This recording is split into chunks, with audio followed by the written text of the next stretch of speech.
It is WrestleLogic and another edition of Pints Up or Down to WWE Raw and SmackDown for this week. Chris, the real deal, Mr. Sex Appeal Steel, Paul here, and we're ready to make sure you are getting logical about your wrestling. Chris, how you feeling this week? Feeling great, but not so sure how Raw and SmackDown fared out this week. I have a feeling it's going to be very low on the drinks, but we'll see how that goes. Well, so maybe you can persuade me a little bit. Actually, you're going to be a little shocked because I'm going to be drinking to some things I normally wouldn't be drinking to this week. All right, we'll find out. Very low wrestling, I felt, on both shows this week. I felt like there was a lot of segments, which, I mean, there is a lot of story building that needs to happen between now and in SummerSlam, so I get it, but it was just not a whole lot of wrestling. But some good things and some bad things, and we're about to discuss them. Because what do we do here? Well, we do pints up to the good things. We do our pints down to the bad things. So let's see how Raw stacks up this week. So it starts out, I was a little surprised because I knew Stephanie was going to be there to make an announcement, but I was not expecting the first person I see on WWE Raw this week to be Vince McMahon. Mr. McMahon himself, and so of course he does his "Welcome to Monday Night Raw," and every time he does that I cringe a little bit, but whatever, it's your company and you do what you want, Vince. But anyway, so he tells Triple H and Stephanie to come out, and everyone's on the ramp. And I'm not a big fan of the everyone on the ramp unless it's like it does break kayfabe, as they say. It does, because it's like all of a sudden you have these people that are in, feuds standing right next to each other. So the only time I ever feel like this is necessary is if there's a death. Like that totally makes sense. Right, because then everyone would be there for a specific purpose of someone that they worked with. That's one thing, but when you have feuds going on, although the days of kayfabe I think are long gone. Well, it's like basically if you're 10 or over, you get it, at this point. So I guess whatever, it is what it is, but it doesn't mean I have to like it. But anyway, so Stephanie announces the first all-women's pay-per-view in WWE, mind you, because Impact has had all-female pay-per-views in the past, which I think they tended to not acknowledge those. But for WWE, and I think it's really cool. I think it's kind of crappy why they're doing it. I mean, they're doing it to make up for the greatest Royal Rumble, obviously, where they were in a country where women aren't allowed to do that. So, but it's business. I get it. So I am glad they're doing it, though. So I think it's going to be really good. I'm looking forward to it. I don't know if I'm going to drink to it yet, though. If it turns out to be an amazing card later down the road, I'll drink to it. But right now, just with the booking decisions WWE has had, especially with the women's division, I am more skeptical than I am excited. Well, I saw something on Facebook that said that there could be a surprise entrant named Woman Waynes. Did you see that? Oh, I did see Woman Waynes with her flowing red locks, yes. One thing that did excite me about this segment, though, was I saw Nikki Cross standing on the ramp from Sanity, and she kind of missed the whole call-up when Sanity originally came up. And then I was first really caught off guard, so I was like, oh, crap, they're putting her on Raw, and Sanity's on SmackDown. But then I realized that all of the SmackDown women were there, so I was like, okay. Because apparently she has been on the house shows for SmackDown. They just haven't given her the official call-up yet. So I thought it was kind of interesting that they just flat out were like, front row, here's Nikki Cross, but I'm excited to see her finally debut because that girl is bonkers. And I think she's going to bring something really awesome to the women's division. So it's going to be cool once that happens. Once again, not worth drinking for, but slightly looking forward to, but more skeptical about how this pay-per-view is going to boil out. We'll see. So first wrestling of the night, though, it is the B team with the first defense against the Leaders of World because they wanted their rematch clause. So I like the ending of this personally. I thought because they're showing that they're getting these unique wins by faults of the Woken Warriors, such as when Matt Hardy. That's been all their wins. Exactly, but they're still doing it. And now they did it in a tag team sense, which I thought was kind of unique. Although the camera angle did not help them out one bit on to show them how they actually won. So no, it was even Corey Graves made the comment. He's like, "What just happened?" Like, I think he actually legitly missed it too. But I don't understand why they got those guys sitting up at the entrance ramp. I like it when they're down there, commentating. They can see what happens at the entrance ramp. Look at that! Once again, SmackDown also doing another thing better than Raw. I don't get why Raw's back to that again because they can't see. Like, yes, they're supposed to be watching the monitors and going off of what the monitors show because that's all we can see as a viewer. But on a case like that, they could at least maybe someone saw what happened. It was a little crazy to see because it was kind of a mess there, but it was unique, and I'm going to drink to it because of that. Unique finish. I'm still on the fence on this one. I like what they're doing. I just don't like who they're doing it to. I don't like that the leaders of worlds are the ones being made to look like chumps or if they're going to, have them flat out snap. Yeah, they beat them up a little bit, but I want to see a full out. They're already crazy as it is. Right, so why haven't they gone full?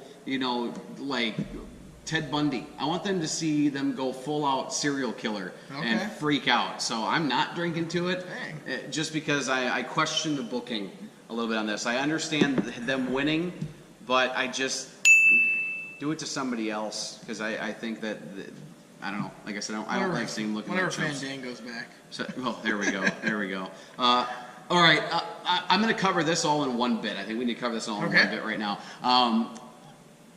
The Elias thing, getting interrupted time after time after time after time all night, I loved it. And I even said it at the beginning, like my wife and I are sitting there and he gets interrupted the first time by the Leaders of World when they came out. And I said, you know what would be really funny is if all night he keeps getting interrupted like that right after his album drops. So that I'm drinking to because I love that. Well, think about how much FaceTime Elias got on TV this week because of that. Yeah. And granted, it like kind of made him look like a little bit of an idiot, but when you're a heel, you should get that kind of heat. And I thought it was hilarious. So that I'm drinking. As a whole, I'm drinking to that. All right, well, drink alone because I didn't care much for it. I'm sick of him and his little singing. I thought it was hilarious. Although I did not know OAR was still around. I didn't either, actually. Now we do. Didn't they play here? Yeah, back when I was like on a high state. school. Yeah, well, I wasn't because I'm a lot older than you. But we're not going to talk about that. Moving on. All right, so Finn and Chad backstage. Chad Gable, all of a sudden, a crazy Chad appears. Like there he just is, and I felt that it was. I know it's the script writing, but I kind of was a little like taken aback by the rib that Finn gave him. Like, why are you in your gear? Like they're flat out saying like we don't use Chad. Like I didn't like that actually. Yeah, but what happened next is somewhat funny. Oh my gosh, I actually laughed out loud the at this. Dollhouse was funny. But yeah, Chad Gable not even being in his gear. I mean, he's still there, I guess. No, I just felt like that was kind of He's a in house bad show taste guy. a little bit. It's I always got to be in my gear, but it's anyway. Hey, that's what they tell you when you start training to be a wrestler. Always have your gear with you. Yeah, so maybe he's just going back to his roots. But anyway, yes, the Baron Corbin Finn thing. As much as I would like to see Finn in a different feud right now, this is funny. And I love that he took it in stride. And he's like, I've always wanted my own place. And then of course Baron gets all mad. So in typical heel face fashion, the heel taking or the face taking it in stride and the heel getting mad about it. I liked it. It's just a segment, I did laugh out loud though, and so did I. So we both laughed out loud to it, and we said 2 weeks ago, if it can make us flat out laugh, all right, we should drink to I'm it. sticking with what we said then. All right. Plus, Raw needs some help. That's true. Oh, all right. So Sasha and Bailey against some they didn't even hide the fact that these were total jobbers. Oh, I know. I mean, such generic outfits, just black. And I don't even think, did they even get an intro? Not that I'm aware of. I think they just were out there and then.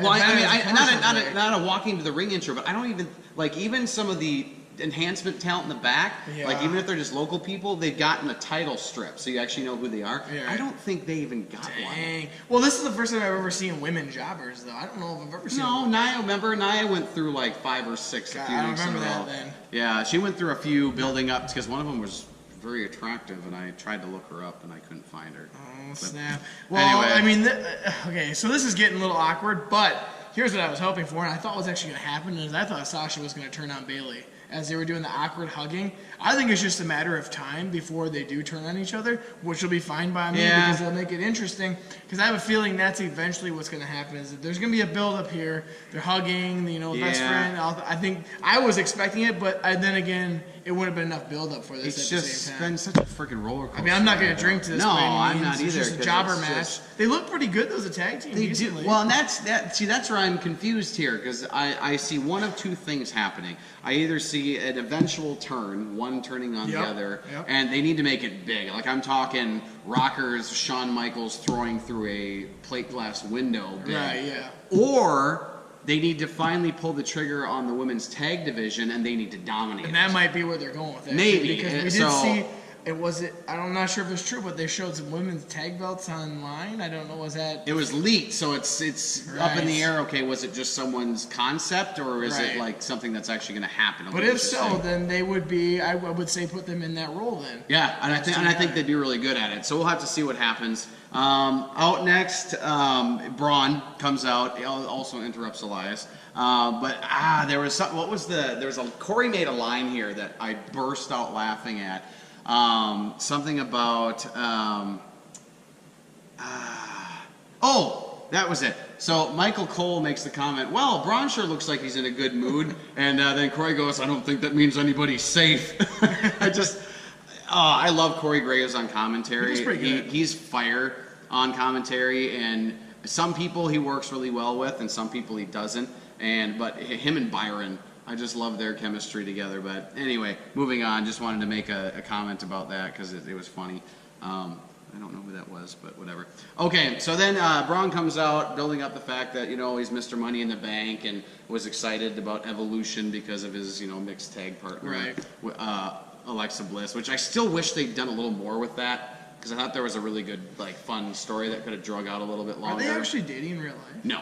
Okay. No. Alexa Bliss has been with the same guy since she was on the indie circuit or something like that. No. So, but anyway, but then KO comes out and he's all mad and he's doing the whole oh, you tried to end my career, you're a terrible person, And then Baron Corbin comes out and says you need to be punished, and his punishment was having to take a soothing class with Jinder Mahal, which I actually thought was really funny. I thought it was well done. I actually kind of like this Jinder, probably more than I should, because I never really liked Jinder before, but for some reason this really makes me laugh. And he plays it really well. He's really good at playing this Mr. Goose Fraba kind of guy. Well, I mean, you can see they're pushing him back down. They just used him for the India tour, I think. But unfortunately, because I thought he had a good look, I liked him as he's still a heel, but as an aggressive heel. Now he's just kind of a silly heel. But we'll see where it goes. I ain't drinking to it because I thought it was kind of cheesy. Yeah, I'm not going to drink to it either. It was pretty cheesy, but it did make me laugh. But very cheesy. Mickey James and Natalya next, which this is what I was talking about earlier with the women's division. Is sometimes they just throw these matches together with no reason. They're just all filler. Yeah. And it just was so funny hearing Stephanie McMahon talk about you went from 30-second matches to main eventing, and then we now just had two 30-second women's matches between the tag match with Sasha and Bayley and now this one. Because there was two 30-second matches, so it's I don't get this. You just built up your women's division to be this amazing thing, and you just shat all over it. I don't get it. Two good workers in the ring, yes. Natalya got upset, which was kind of caught me off guard, but I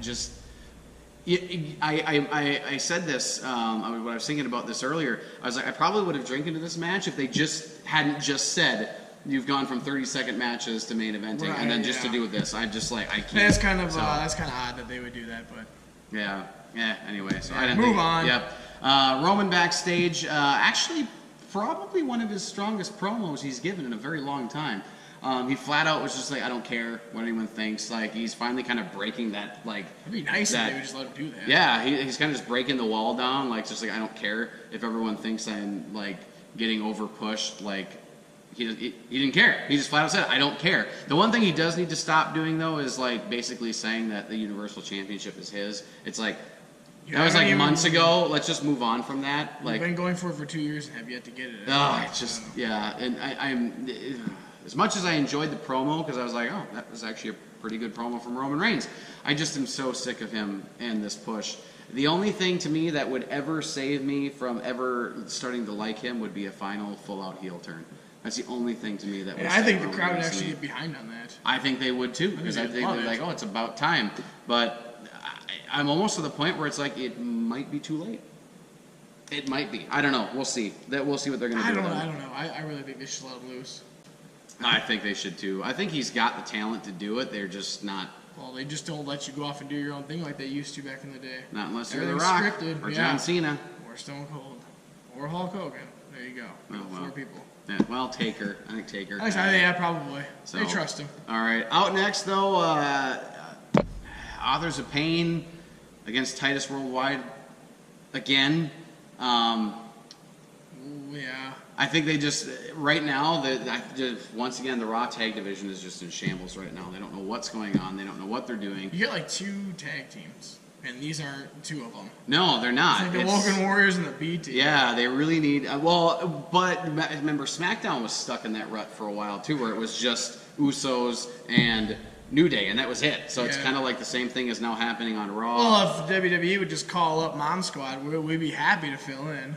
That's what I say. That's right. That's Chris Steele, Todd Owens. It's just a shame because like Authors of Pain are really talented. They're really good. They're kind of the Bludgeon Brothers of Raw, and they're not really doing anything with them. So it's once again not drinking to this. And I wish I could because I really like the Authors of Pain, but and I really want Titus and Apollo to do something. But I mean, they got the upper hand. They did. They cleared house. I was surprised. Yeah. So they're trying to make this team look all big, and then they just got cleared out by Titus Worldwide, which I know they're talented, I know they're good guys, but they've been made to look like jobbers, and the jobbers just got the upper hand, so it doesn't look good. But, okay. All right, once again, moving on. Backstage, Steph Barron and KO and Kurt.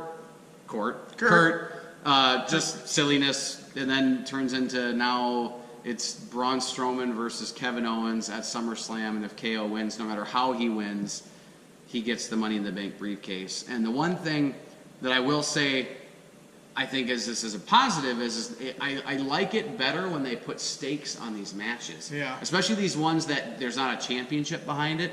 They're doing so many of these and there's just no stakes. So it's like it doesn't really matter who wins. You know, I mean, they get bragging rights, but that's it. So this puts a stake on a match that's not with a title. So that I will say is a good thing. I'm nervous though because I really want Braun to have the Money in the Bank contract, but we'll have to see what happens.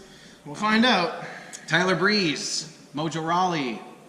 I like this match personally, and here's why. Because Mojo was looking, I mean, it looks painful to go against him. And then, you know what I realized is that Tyler Breeze sells very well. I didn't really ever realize that. I mean, some instincts of this, it looked like Dolph Ziggler selling, which I like. Now, I'm not comparing Tyler Breeze to Dolph at this point, but selling-wise I am.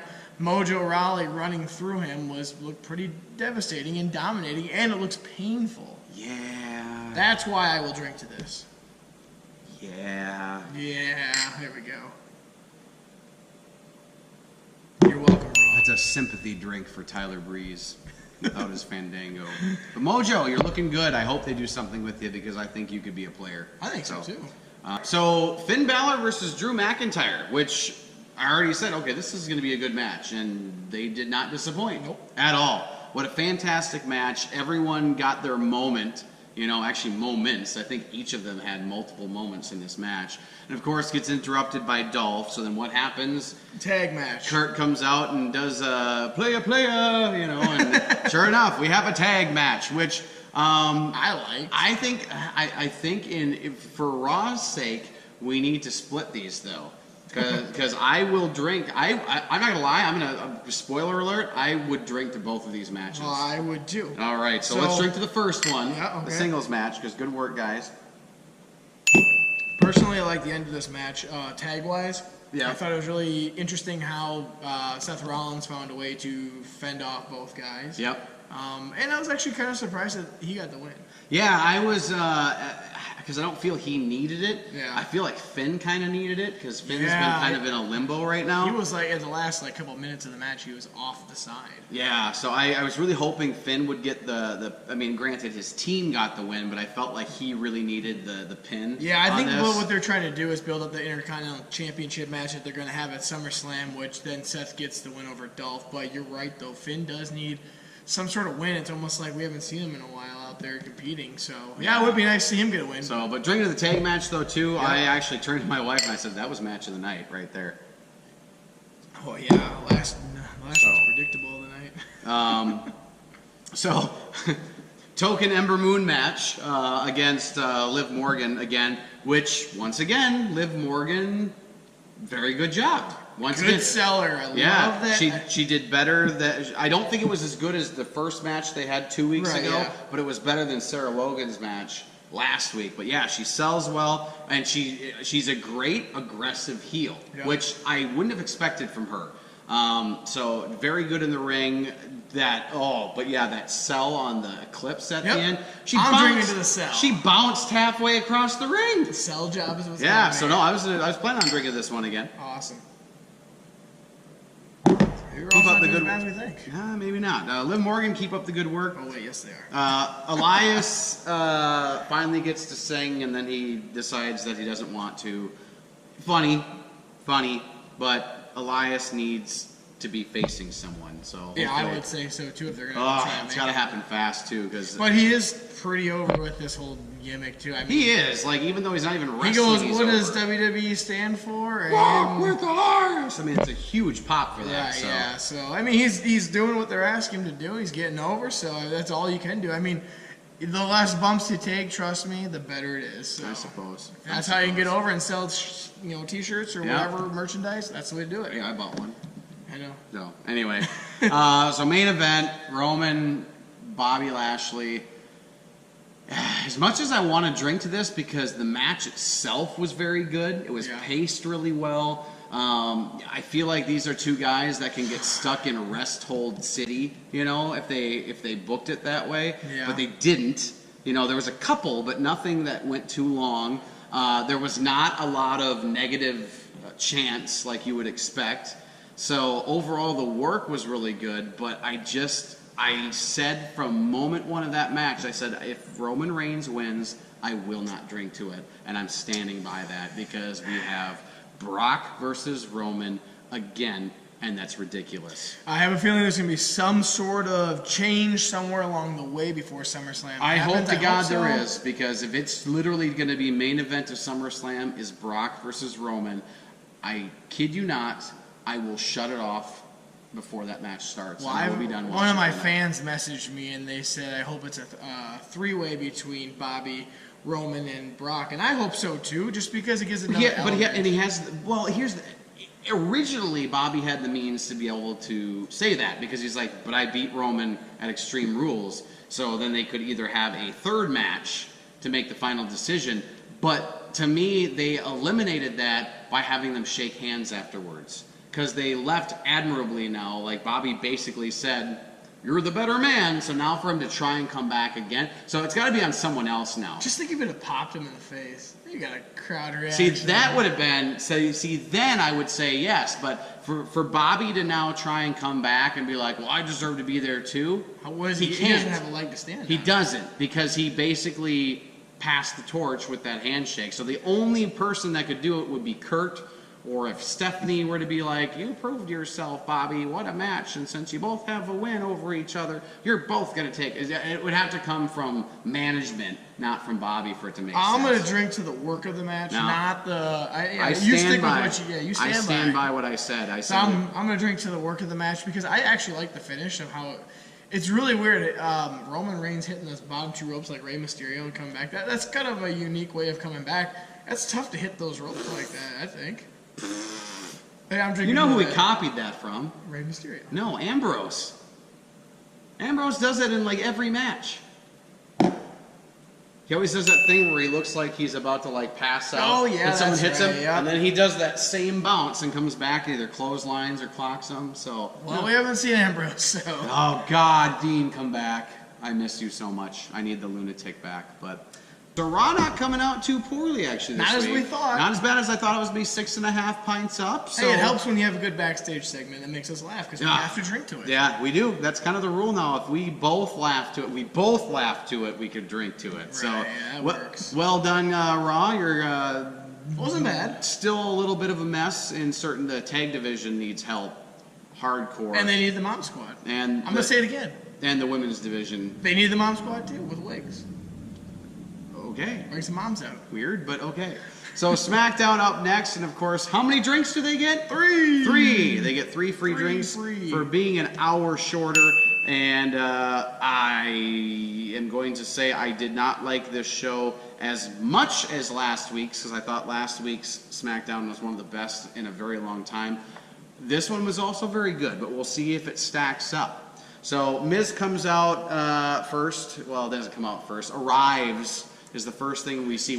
We didn't even get the intro, the big then, now, forever. It just was straight to the limo of him coming in, which I thought was kind of strange. But anyway, so he shows up, and Maurice is with them, and they even have their little baby with them. Not something I'm going to drink to. However, the next thing, I am spoiling again because I am totally drinking to Randy Orton coming out, because that was probably one of the best promos that Randy Orton has given in probably the last 10 years.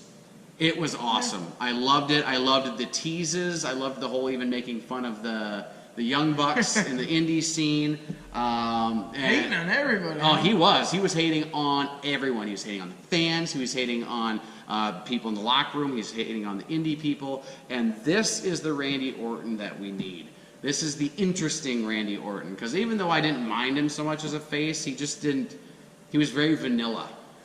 And to go back, you might be persuading me. But I mean, he comes out and was just fire. I mean, giving himself. I mean, he literally gave himself purpose in the ring. He didn't and as much as I know that was probably scripted, it didn't seem like it was. That's the best. And that's what I loved about it is that just seemed like flat out. I'm Randy Orton. I'm pissed off, and I'm taking names now. And he's basically saying, I'm going to run through this entire roster, and I'm starting with you, Jeff Hardy. All right, so what I'm going to do is I'm going to drink in the hopes that this is exactly what you just said it is that he's going to run through the roster and be badass. If it comes up to be cheap, cheesy, I'm going to be so mad that I drank this No, thing. I don't think it is, because heel Randy Orton is good Randy Orton. Kind of like Chris Jericho. Mm-hmm. But yeah, and I loved the ending, too. I mean, he literally mic dropped.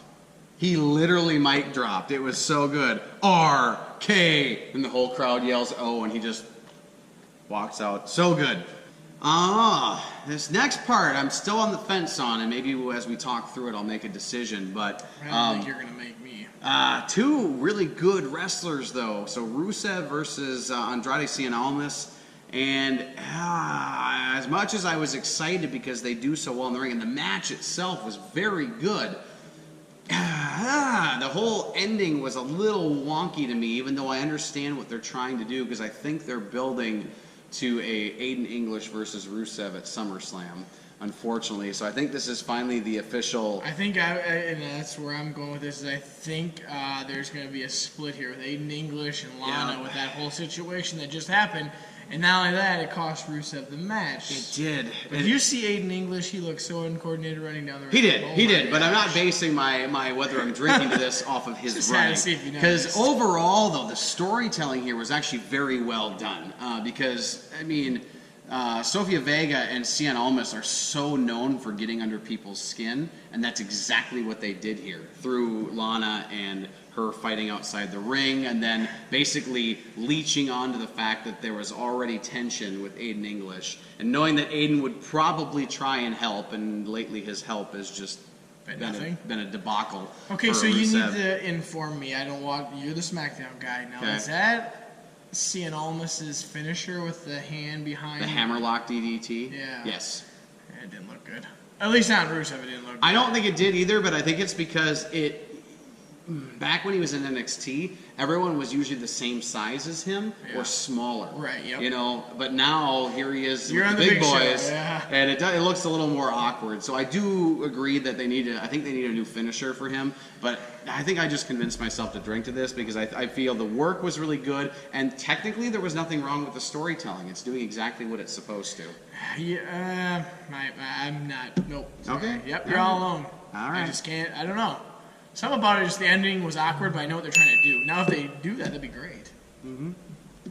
I do, and then of course, backstage, Lana and Aiden fighting, and finally Rusev, enough! Maybe neither of you are good for Rusev Day, and he walks away, and of course they're both like, oh.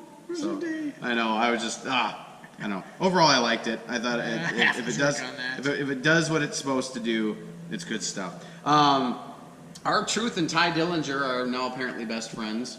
So that was kind of weird. It's like they just try to awkwardly pair these people up together. Yeah, it's just like, who are two people that don't do anything? Oh, let's use them. Like the Golden Truth. Yeah, right. Which I actually really favorite. liked that. I don't know why I liked it, but I liked it. I like R-Truth when he's just by himself. Just let him come do his thing. And actually, that was the thing is he actually came out and kind of dominated for a little bit. For his age. That guy's got hops still. Holy cow! He's in good shape. Jump. He's in good shape. God, he can jump. But you know what though? But this match to me, I felt bad that it was R-Truth's return and he got smoked. But at the same time, especially with later goings-ons in the evening, this match did exactly what it was supposed to do. It made Joe look like a beast.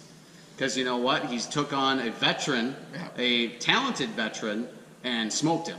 So I'm drinking to it because I'm liking that they're finally pushing Joe to where he should be. Right. And as much as I didn't want to see R-Truth get squashed, I think it was impressive because, like I said, here's a veteran who just got squashed by this newer up-and-comer. Yeah, nothing. Really? Yeah, really. Yeah. Joe coming out and, dominating, that's already expected to me, especially against those two guys. I understand that, but then how would you have felt if R-Truth had won? Awesome. That's how I would have felt. Your thinking is backwards to me sometimes. But maybe you need to have some more of that stout, and it'll make more sense. No, whatever. All right, so Billy Kay, Asuka. Squash match. It was a squash match. Once again, I think it needed to be because Asuka is just like in this like scary limbo right now, and almost like Becky Lynch back a little while ago. Yeah, where is she now? It's like I appreciate that they're trying to make Asuka look like a badass again, but I just don't know. I think it's too late, so I'm not. Nope, I'm not drinking to it. No, I'm not drinking to it. No, I'm not. This whole next bit, though, I thought was really well played out. I loved this. So Paige comes out, and then AJ comes out because they're going to announce who he's facing for SummerSlam for the championship, and then she wants this big drum roll, and Ellsworth comes out because he's beaten AJ 3 times, so he should get a title shot. He should, though. Damn it, he should. I would have been really upset, though, if that's what it turned out to be for SummerSlam. Hilarious, though. That could be on SmackDown, but not at SummerSlam. But anyway, so that Paige fires him. And I'm wondering if that's legit or not. I hope not too, but we'll see what happens. I really don't feel like it is. I don't think so either. I think it's to help us forget about him. It looked too comical to be that. I think it's for us to forget about him for a while, and I have a bad feeling that he's going to screw stuff up for Becky at SummerSlam, but we'll see what happens. Yeah. And then in that whole fiasco, then Samoa Joe comes out, gives the coquina clutch to AJ, makes him look like a badass, and I loved the whole when he was leaving the ring, TikTok champ!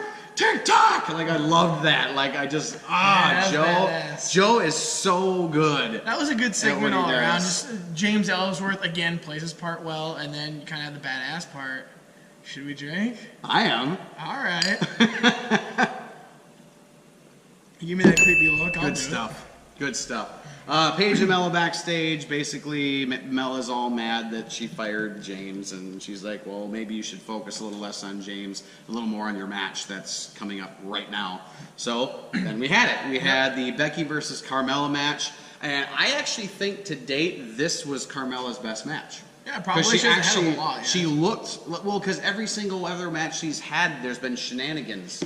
And this is the first time where, I mean, besides her creating the shenanigans, which is what a heel should do, the feet up on the ropes and stuff like that, that I appreciated. But the biggest thing about it, though, Becky, Carmella, SummerSlam for the championship, about damn time. We'll see where James Ellsworth plays in this, but I'm not drinking to it. Paul, drink alone. That's your girl.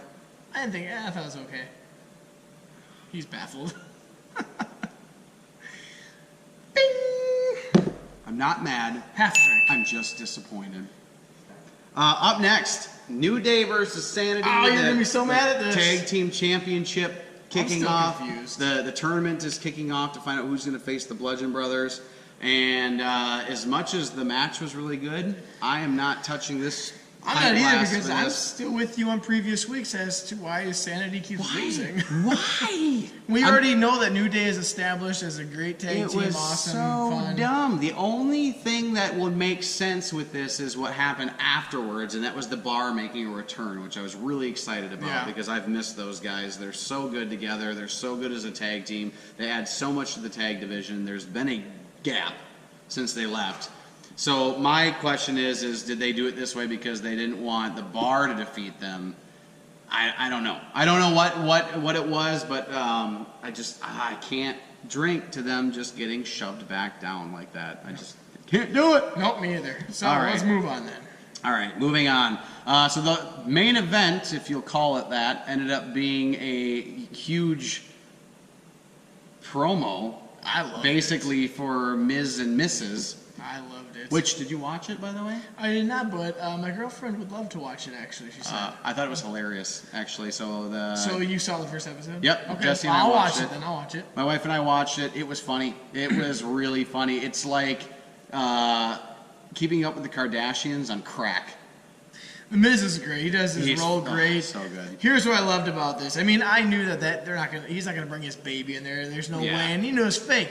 But every time I see Daniel Bryan and I see the Miz, it all looks so real that it's not scripted, and I love it. Like when they had that Smack Talk episode. Oh my God! I mean, finally, the this Miz is coming to fruition. Yes, the Miz tore Daniel Bryan apart on that. Yep. And I loved it, and I want to see this feud. This is the one feud I really want to see on SmackDown because I think it actually looks genuine rather than scripted. Yeah. So I'm drinking this absolutely.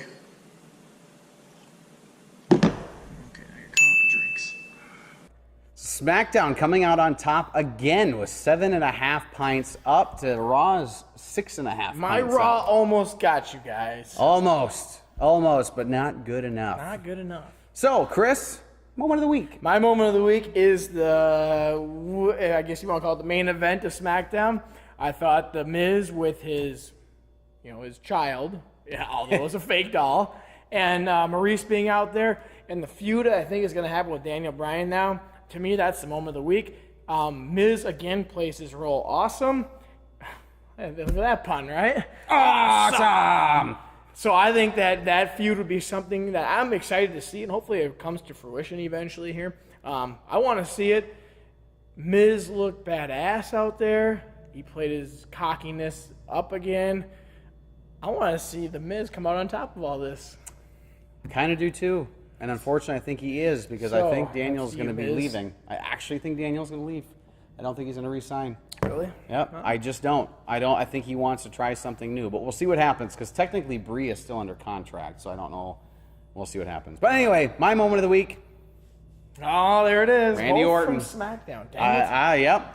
There was that promo to me is starting a whole nother resurgence for Randy Orton, and I look forward to it so. because he got very stale as a face, and this promo I feel completely erased all of that crap for the last couple of years with the Jinder Mahal feud. Yep. And I think it was time for a new start for him, and I think this is a perfect place for it to start, and I think we saw it tonight.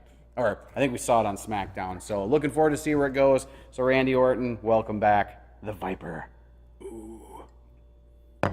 So, SmackDown coming out on top again over Raw. 7.5 pints up to 6.5 pints up. That was close. Another edition of Pints Up or Down right here on The Real Deal TV with WrestleLogic, keeping people logical about the wrestling. Chris, The Real Deal, Mr. Sex Appeal Steel, who you can book for your live events. Or I guess if you're doing tapings, I guess you can book You do taping too, I don't care. So, but Chris, how do they get in touch with you? Hey, you can contact me, email chrisjacobson18@yahoo.com. You can reach me on Facebook at Chris Steele, or you can hit me up on Instagram at ChrisSteele25. I do have some dates coming up here in August, kind of a busier August here. Coming up on August 3rd, a Friday night at Champions Resort in Galesville, Wisconsin. I will be in action. Mom Squad with Todd Owens. I don't know who we're facing yet. And Mongo. And Mongo will be there along with Gilbert Brown, a former Packer player. And you know Mongo, he also played for the Bears as well. So if you're into Super Bowl football, you got football guys there. If you're into wrestling, you got a wrestler there from WCW. It's up to you guys. Former U.S. champ. And just so you know, all proceeds go to the Gilbert Brown Foundation. Nobody's going to get paid. It's a non-paid show, but all funds go to the Gilbert Brown Foundation. You were there last year, Paul. You know how exciting that was? We had a good turnout last year. Yeah. And then also I got August 25th coming up here in Winona, Minnesota at the East End Park Rec. And then in sounds like on Alaska, Wisconsin on September 2nd. So we will see what is happening. But if you want to get a hold of me, you know how to now. Awesome. So once again, hope to see catch some Chris the Real Deal Steel in action. Hopefully we'll get some videos. We can post them up so you can be like, wow, he really is the real deal. He really is. Because he is. But we'll see you next week for another edition of Pints Up or Down to WWE Raw and SmackDown. Once again, SmackDown coming out on top. Make sure you like the video, you share the video, you subscribe to the YouTube page. It really helps us out. Plus, if you're looking for the shorter bits, make sure you tune in with Chris for Raw Light or myself with SmackDown Light. Right here on The Real Deal TV, it's WrestleLogic. We'll see you again next week. Ah!